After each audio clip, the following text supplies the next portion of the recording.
آپ کے خیال میں یہ جو فیلڈ مارشل عاصم منیر صاحب کی ایک غیر رسمی سی گفتگو تھی، اس کے اوپر پچھلے 2 دن سے جو پاکستانی میڈیا ہے بڑا اسپیکولیٹ کر رہا ہے، لیکن میں انٹرسٹنگلی آپ سے جاننا چاہوں گی کیا واقعی اس کو ہم یہ سمجھیں کہ کوئی انڈائریکٹلی میسج ہے، یا پھر ایک کیجول ٹون میں جو بات کی گئی ہے اس کو ہم نے پورا ایسا ہوا بنا لیا ہے کہ ہمیں لگتا ہے کہ پاکستان تحریک انصاف کے لیے کوئی بریتھنگ سپیس ہے جو کہ ممکنہ طور پر دیا جا سکتا ہے آنے والے وقت میں؟ دیکھیں 9 مئی کے بعد جو اگلی پریس کانفرنس کی گئی تھی وہ یہ تھی کہ جو معافی مانگ لے گا اس کو معافی دی جائے گی D G I S P R کی جانب سے، اور 9 مئی کے بعد جن نے معافی مانگی ان کو معافی دی بھی گئی، جس کے بارے میں ہم اکثر تنقید کرتے ہیں کہ جس نے پریس کانفرنس کر لی اس کو معاف کر دیا گیا، جس نے معافی مانگ لی اس کو معاف کر دیا گیا۔ میں یہ سمجھتا ہوں کہ جب سے 9 مئی ہوا ہے تب سے جس نے بھی معافی مانگی ہے ریاست نے اور ادارے نے اس کو معافی دی ہے، اور اس کو کوئی ذاتی لڑائی نہیں بنایا، بلکہ جس نے بھی کہا ہے کہ اس سے غلطی ہو گئی ہے اور یہ نہیں ہونا چاہیے تھا اس کے ساتھ نرم رویہ رکھا گیا۔ اگر یہ بات اب فیلڈ مارشل صاحب نے کہہ دی ہے تو مجھے تو یہ 2 سال سے اس پالیسی پہ عمل درآمد نظر آتا ہے، اور میں آپ کو درجنوں نام گنوا سکتا ہوں جن کو معافی ملی ہے یا جنہوں نے معافی مانگی ہے اور جن کو معافی مانگنے کے بعد معافی ملی ہے۔ تو اس کا مطلب ہے کہ کوئی یہ ذاتی لڑائی نہیں ہے،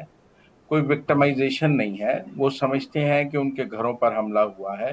وہ سمجھتے ہیں ان کے ادارے پر حملہ ہوا ہے، وہ سمجھتے ہیں کہ ان کے ساتھ ان کے اوپر ایک حملہ کیا گیا ہے، لیکن وہ پھر بھی کہہ رہے ہیں کہ جنہوں نے حملہ کیا ہے اگر ان کو غلطی کا احساس ہو گیا ہے اور وہ معافی مانگتے ہیں تو ہم ان کو معاف کر دیں گے، اور یہ کنٹینیوڈ پالیسی ہے۔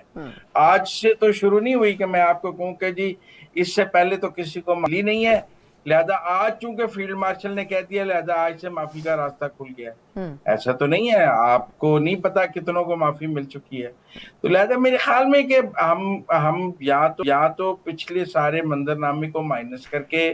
اس گفتگو کو دیکھ رہے ہیں، یا ہم اس کو تسلسل میں دیکھیں تو ہمیں نظر آئے گا کہ کوئی نئی بات نہیں۔ اچھا، لیکن سوروردی صاحب اور آپ کی جی سر اسی کے جواب میں آپ کو یاد ہے پی ٹی آئی کے ایک لیڈر نے کہا تھا کہ میں نے تو کبھی اپنے باپ سے معافی نہیں مانگی، کو آج سے 6 مہینے سال پہلے، تب تو ابھی فیلڈ مارشل نے بات نہیں کی ہوئی تھی، لیکن تب اس نے کہا تھا نا کہ میں نے تو کبھی اپنے باپ سے معافی نہیں مانگی، جب دوسری طرف سے کہا گیا کہ ہم تو روز اپنے والدین سے معافی مانگتے ہیں بالکل اور ایسا یہ ہی ہے۔ کلچر ہے نہیں، لیکن سوروردی صاحب قطع کلامی کی معذرت سر، یہ جو آپ نے پوائنٹ تھوڑا سا میں اس کو چاہوں گی اگر آپ مزید بھی ایلابریٹ کریں، آپ کے خیال میں رکاوٹ کیا ہے؟ دیکھیں یہ تو ایک بڑے دل کی بات تھی نا کہ 9 مئی کے اتنے بڑے سانحے کے بعد جس طریقے سے ہم نے ان تمام چیزوں کو ایک طریقے سے ڈس ریسپیکٹ کیا، اگر پھر بھی معافی کی گنجائش موجود ہے تو آپ کے خیال میں اصل رکاوٹ کیا ہے؟ خود بانی چیئرمین ہے یا آپ کو لگتا ہے پی ٹی آئی کی باقی لیڈرشپ بھی یہ نہیں چاہتی ہے؟ کیونکہ اگر باہر بیٹھے ہوئے پی ٹی آئی کے لوگوں سے بات کریں تو وہ چاہتے ہیں کہ وہ سر پولیٹیکل سسٹم میں بھی رہیں اور کسی طرح ورکنگ ریلیشن شپ بنائیں۔ اصل رکاوٹ کون ہے آپ کے خیال میں؟ میرے خیال میں بانی اڈیالہ۔ دیکھیں جس نے کرایا ہے وہی ذمہ دار ہے، سب سے پہلے تو وہ معافی مانگے گا۔ وہ کہتا ہے میں نے کرایا ہی نہیں، پہلے تو وہ اسٹیٹ آف ڈینائل میں ہے، وہ نہ یہ کہتا ہے میں نے کرایا ہے میں ذمہ دار ہوں، نہ یہ کہتا ہے کہ میں نے نہیں کرایا،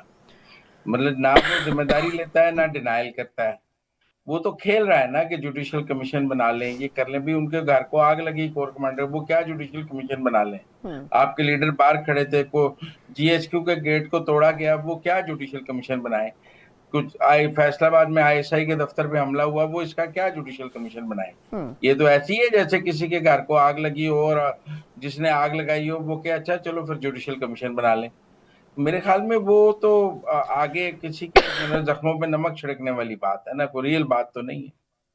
وہ بھی آگے سے کہتے ہیں کہ ٹھیک ہے عدالتوں سے سزائیں لے لیں، سزائیں ہو جائیں گی، اور وہ سزائیں ہو رہی ہیں۔ ٹھیک، بہت بہت شکریہ مزمل سوروردی صاحب سے، آپ کے لیے یقیناً بہت ساری چیزیں ہیں جو کہ انڈر کنسیڈریشن ضرور ہوں گی، لیکن جیسے وہ کہہ رہے ہیں کہ ماحول ایک دم سے نہیں بنتا، آہستہ آہستہ بہت سی چیزوں کے اوپر کام ہوتا ہے، لیکن اب دیکھنا ہوگا کہ آیا کیا واقعی حکومت پاکستان پیپلز پارٹی یا باقی اتحادیوں کو سائیڈ لائن کر کے اپنے طور پر کچھ کرنا چاہتی ہے، اور اگر ایسا کرتی ہے تو اس کے لیے اسٹرینتھ کتنی ہوگی۔ لیکن کہنے والے یہ کہتے ہیں کہ ابھی جو چند سیٹیں پاکستان تحریک انصاف کے کچھ کینڈیڈیٹس کے نااہل ہونے کے بعد خالی ہوئی ہیں، اگر وہ مسلم لیگ نون کے ہاتھ آ جاتی ہیں تو مستقبل میں شاید مسلم لیگ نون کو پاکستان پیپلز پارٹی کی اتنی ضرورت نہیں پڑے گی جتنی کہ اس وقت ہے۔